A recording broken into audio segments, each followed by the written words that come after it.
Be me, 34-year-old woman, married to my husband James for 6 years, together for 9. Good job, nice house in the suburbs. No kids yet, because I wanted to focus on my career first. Everything was fine until about 3 years ago when I had this realization. I was reading this book about emotional labor, and it just clicked. Women are always expected to perform for men, to be available, to meet their needs. Our bodies are treated like they belong to someone else the moment we say I do. I started thinking about how society conditions women to believe that marriage means sexual availability, that we owe our husbands access to our bodies. And I realized that this was just another form of oppression I had internalized. So I decided I needed to reclaim my bodily autonomy. I needed to establish that intimacy would happen on my terms, when I wanted it, not because of some societal expectation. It wasn't that I didn't love James. I did love him, but I needed him to love me, not for what I could provide physically. The first time I really put my foot down was on our anniversary. He had made this whole romantic dinner, candles, the works. Afterward, he tried to initiate, and I just stopped him. I explained calmly that I wasn't comfortable with the expectation that romance equals sex, that I needed him to respect my boundaries. He looked confused and hurt, but I held firm. This was important, establishing that I was a person with agency, not just a wife. He asked if something was wrong, and I said no, nothing was wrong. I was just choosing not to engage in physical intimacy at that moment, and that should be okay. That should be respected. He backed off, but he seemed really dejected the rest of the night. Over the next few weeks, he tried a few more times. Each time I explained that I wasn't obligated to perform intimacy. That consent isn't just about saying yes or no in the moment. It's about dismantling the expectation altogether. I needed him to understand that I wasn't a sexual object. Around month 2, he sat me down for a talk. He said he was feeling disconnected from me, that physical intimacy was important to him for feeling close. I told him that was exactly the problem. Why did he need physical intimacy to feel close to me? Why couldn't emotional intimacy be enough? This was just patriarchal conditioning making him believe he was entitled to my body. He got frustrated and said it wasn't about entitlement. It was about connection and love and desire. I said desire was just another word for objectification. Real love should be unconditional. He should love me whether we were physical or not. He asked how long I planned for this to go on. I told him I didn't know, until I felt like the power dynamic had been rebalanced, until I felt like he truly respected my autonomy. He looked defeated but said, okay. That conversation should have been enough, but he kept trying. Not just sex, but other stuff too. He'd try to hold my hand on the couch, and I'd pull away, because it felt like a gateway, like he was trying to soften me up. Every touch felt like it had an ulterior motive. When he'd try to kiss me goodnight, I'd turn my head, offer my cheek instead if anything, because I needed to establish clear boundaries. I wasn't going to be guilted or seduced into compromising my principles.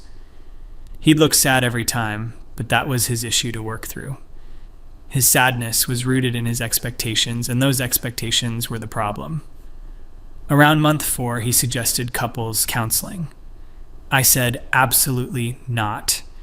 Therapy would just be another person telling me I needed to be more available. Another voice reinforcing patriarchal expectations about wives and their duties. I'd seen it before, therapists calling it compromise when really they meant women should give in. He said we could find a progressive therapist. I said it didn't matter. The institution of marriage counseling was built on traditional gender roles. I wasn't going to pay someone to tell me to submit to my husband's desires. He dropped it, but I could tell he was upset. Work was going well, though. I got a promotion around month 6. James congratulated me, but there was this distance in his voice. I expected him to be happier for me. He still did his share around the house, still contributed financially. We had combined finances, and neither of us ever fought about money. He'd cook dinner, do the dishes, ask about my day. But there was this wall between us now. Sometimes I'd catch him looking at me with this expression I couldn't read. Sad, angry, I wasn't sure. My coworker Amanda asked if everything was okay at home. She said I seemed stressed. I confided in her about what I was doing. She was supportive, said it was important to establish boundaries, that too many women lose themselves in their marriages. That made me feel validated. I was doing the right thing, even if it was hard, even if James didn't understand yet. Around the 1-year mark, he tried to talk to me again, said he was struggling, that he felt like we were roommates. I told him that was his choice. I was still emotionally available, still his wife in every way that mattered. If he couldn't see that, if he couldn't value me beyond physical intimacy, that was on him. He asked point blank if I was ever planning to be intimate with him again. I said I didn't appreciate the pressure, that asking that question was itself a form of coercion. He was trying to get me to commit to something to meet his needs. What about my needs? My need to feel like a whole person, not just a body. He went quiet after that, just nodded and walked away. After that conversation, he stopped trying as much, stopped initiating anything physical at all, stopped with the romantic gestures, too. No more surprise flowers or date night suggestions. I figured he was finally learning to respect my boundaries, finally understanding that I didn't need those performative displays. Year 2 was weird. We coexisted, but it felt different. He was polite, cordial, even, still did his part with everything. But there was no warmth. Sometimes I missed the warmth, but I reminded myself this was necessary. This was about breaking down conditioning, his and mine. I couldn't give in just because it was uncomfortable. Change is always uncomfortable. My mom asked about grandkids during year 2. I said we weren't ready yet. She gave me this look and asked if everything was okay in my marriage. I got defensive and said everything was fine, that not every marriage looks the same, that James and I had our own understanding. She dropped it, but she seemed concerned. I called my sister later to vent, told her about what I was doing and why. She was less supportive than Amanda. Said 3 years seemed like a long time, that maybe I should communicate better with James about what I needed. I said I had communicated. I'd been very clear about my boundaries. It wasn't my job to also manage his feelings about those boundaries. She said marriage was partnership. I said partnership doesn't mean sexual servitude. We kind of argued and I hung up frustrated. Why couldn't anyone understand what I was trying to do? Year 3 started and James was like a ghost. He was there but not there, still doing everything he was supposed to do, but he barely talked to me beyond logistics. Who was picking up groceries when the utility bill was due, that sort of thing. I tried to engage him in deeper conversations sometimes, about my work, about politics, about things I was reading.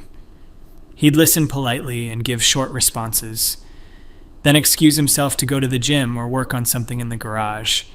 He'd started going to the gym a lot, and spending more time with his friends, which was fine. I believed in independence within marriage.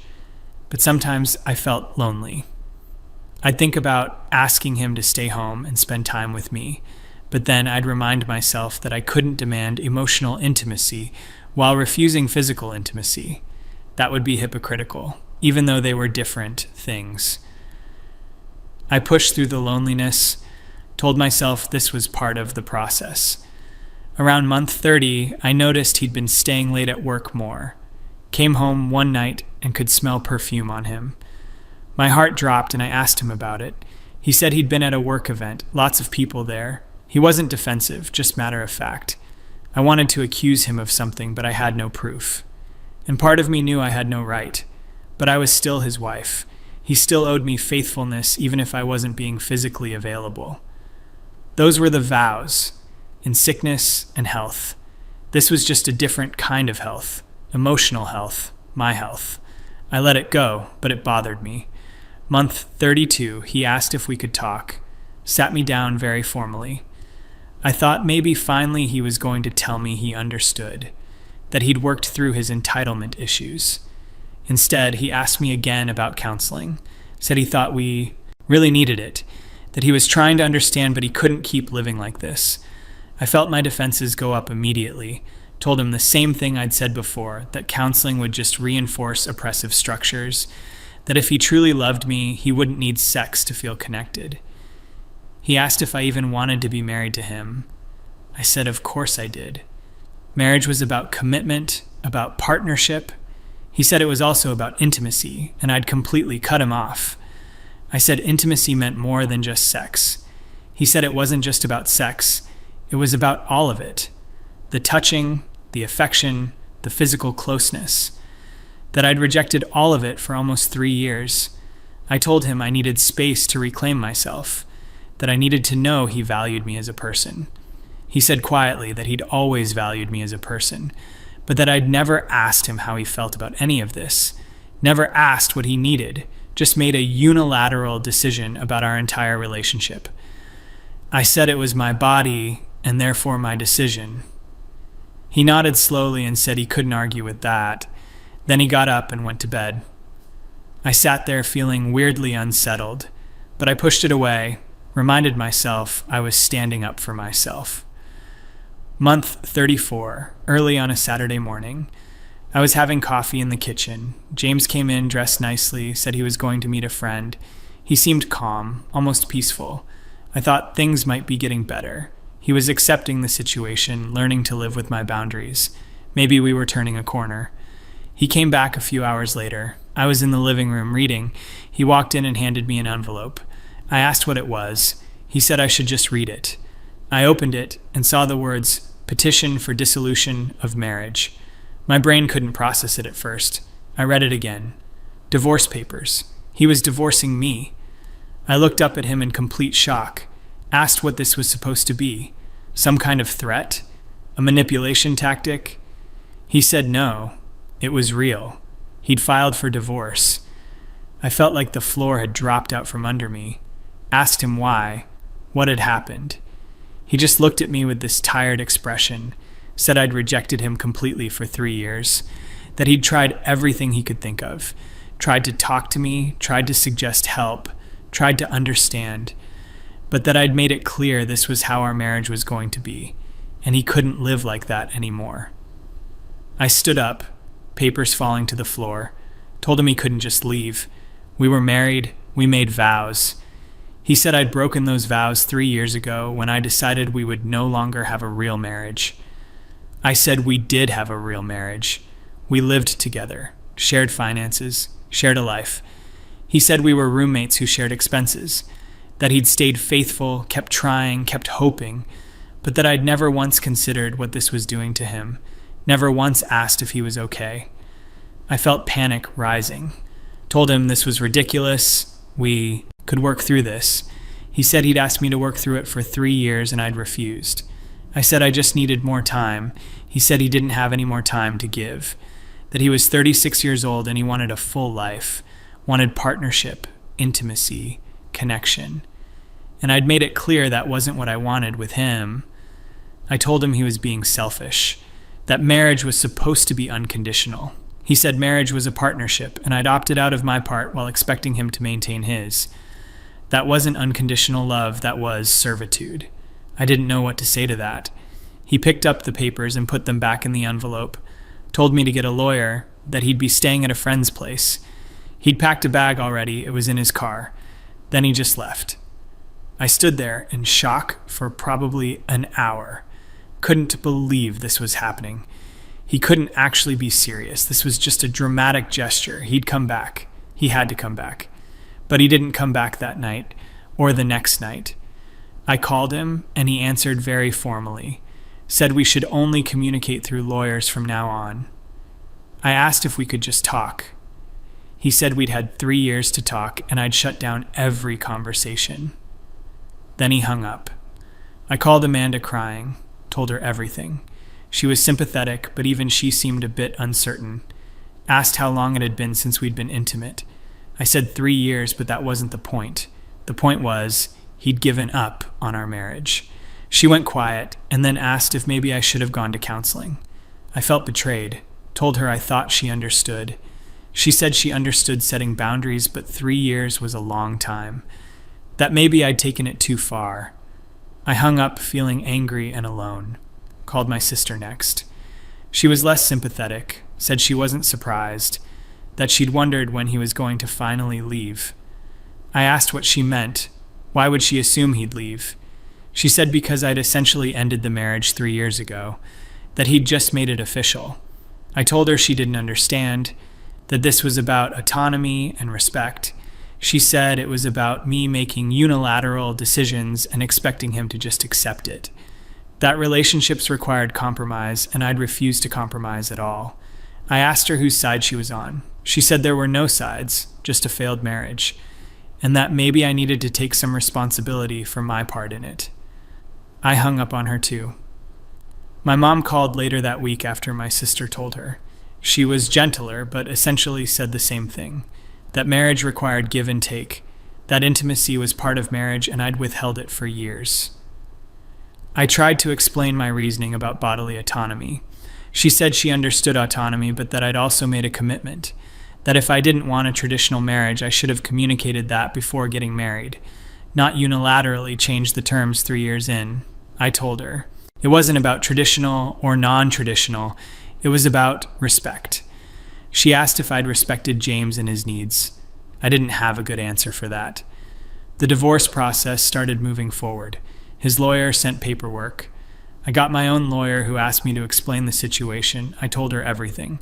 She listened carefully and then asked if there was infidelity or abuse. I said no, nothing like that. She asked what the grounds were. I showed her his filing, which cited irreconcilable differences and breakdown of the marriage. She asked how long we'd been separated. I said we weren't separated, we lived together until he served me papers. She asked about the last time we'd been intimate. I said 3 years, but that was my choice. She gave me this look, asked if I'd refused all intimacy for 3 years. I said yes, as was my right. She agreed it was my right, but then said he also had the right to leave a marriage that wasn't meeting his needs, that no-fault divorce existed exactly for situations like this. I asked if we could fight it. She asked on what grounds. I didn't know what to say. She told me gently that my best option was to negotiate a fair settlement, that fighting it would be expensive and unlikely to succeed. I felt everything crumbling, went through the motions at work but couldn't focus. My manager asked if everything was okay. I said I was going through a divorce. She was sympathetic, asked if there was anything she could do. I said no, just needed time. She asked what happened if I wanted to talk. I started to explain about boundaries and autonomy, but halfway through I realized how it sounded. She was nodding politely, but I could see the judgment in her eyes. I stopped talking and just said it was complicated. Tried to reach out to some friends, posted vaguely on social media about going through a hard time, got the usual supportive comments, but when I explained to people one-on-one what happened, the support dried up.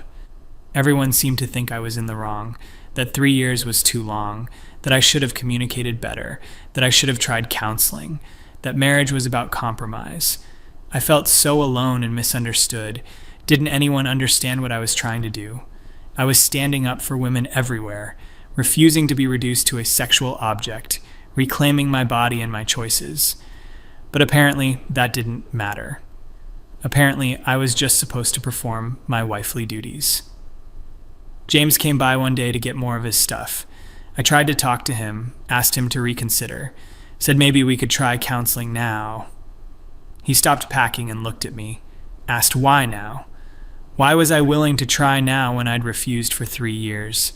I said because I didn't realize he'd actually leave. The words were out before I could stop them. He nodded slowly, said that was exactly the problem, that I'd never taken his needs seriously, never thought there would be consequences, just expected him to wait indefinitely while I worked through whatever I was working through, without ever including him in the process. I said I needed to do it on my own. He said marriage wasn't about doing things on your own. It was about partnership, and I'd shut him out completely. He finished packing and left, didn't even look back. The divorce was finalized 6 months later. He didn't ask for much, just a fair split of assets, didn't try to take the house or screw me over financially, was actually very reasonable about everything, which somehow made it worse. If he'd been cruel or vindictive, I could have painted him as the bad guy. But he wasn't. He was just done. I'm living in the house alone now. He moved across town. I heard through mutual friends. Apparently he's already dating someone. That hurts more than I want to admit. Not because I want him back exactly, but because it feels like I didn't matter. Like 3 years of marriage meant nothing. I've been trying to process everything. Went to therapy finally, a feminist therapist. Thought she'd validate my choices, but even she gently suggested that boundaries need to be communicated and negotiated. That healthy relationships involve considering your partner's needs alongside your own. I told her I was considering my own needs for the first time. She said that was important, but that I'd done it at the exclusion of everything else. That I'd set a boundary, but never explained what I was working toward. Never gave him a timeline or included him in the journey, just expected him to accept it indefinitely. I'm starting to see maybe I handled it wrong. Not the boundary itself, but how I implemented it. But I'm still not sure I was wrong about the core principle. Shouldn't I have the right to control my own body without consequences? Shouldn't he have loved me enough to wait? Shouldn't marriage mean accepting your partner even when things are hard? My therapist says marriage is a two-way street, that both people have to be getting their needs met. And I'd made sure my needs were met while completely ignoring his. I'm trying to understand, but it's hard. I spent 3 years convinced I was doing the right thing, standing up for myself, refusing to be objectified. And now I'm divorced and alone, and everyone seems to think it's my fault. Maybe some small part of me is starting to agree, but I can't fully accept it. Because accepting it means accepting that I destroyed my marriage, that I drove away someone who loved me, that I was so caught up in my principles that I forgot about the actual person I was married to, and that's too painful to fully process. So I'm sitting here in this house we bought together, surrounded by furniture we picked out as a couple, trying to understand where it all went wrong. He says it went wrong 3 years ago when I cut him off. My therapist suggests it went wrong when I refused to communicate or compromise. My friends and family seem to agree, but I still don't fully get it. I had a right to my boundaries. I had a right to my body. I had a right to say no. Why did exercising those rights cost me my marriage? Why wasn't my autonomy enough? Why did there have to be intimacy for the marriage to survive? These are the questions I keep asking, but I'm not getting answers that satisfy me. Or maybe I'm getting answers and refusing to accept them. Maybe that's been the problem all along, refusing to accept anything that doesn't fit my worldview. I don't know anymore. All I know is I'm 34, divorced, and completely lost. I thought I was fighting for something important, thought I was standing up for myself, thought I was refusing to be reduced to my body, but instead I reduced my marriage to a battleground. And I lost. He's moved on already, and I'm still here trying to figure out what happened, trying to understand how 3 years of holding firm to my principles led to me sitting alone in an empty house, signing divorce papers, and wondering if maybe everyone else was right. But I can't quite admit that yet, can't quite accept that I was wrong, because if I was wrong about this, what else might I be wrong about? And that's too much to face right now. So I just sit here, confused, angry, hurt, betrayed, convinced on some level that I was right, but unable to explain why being right feels so much like losing everything.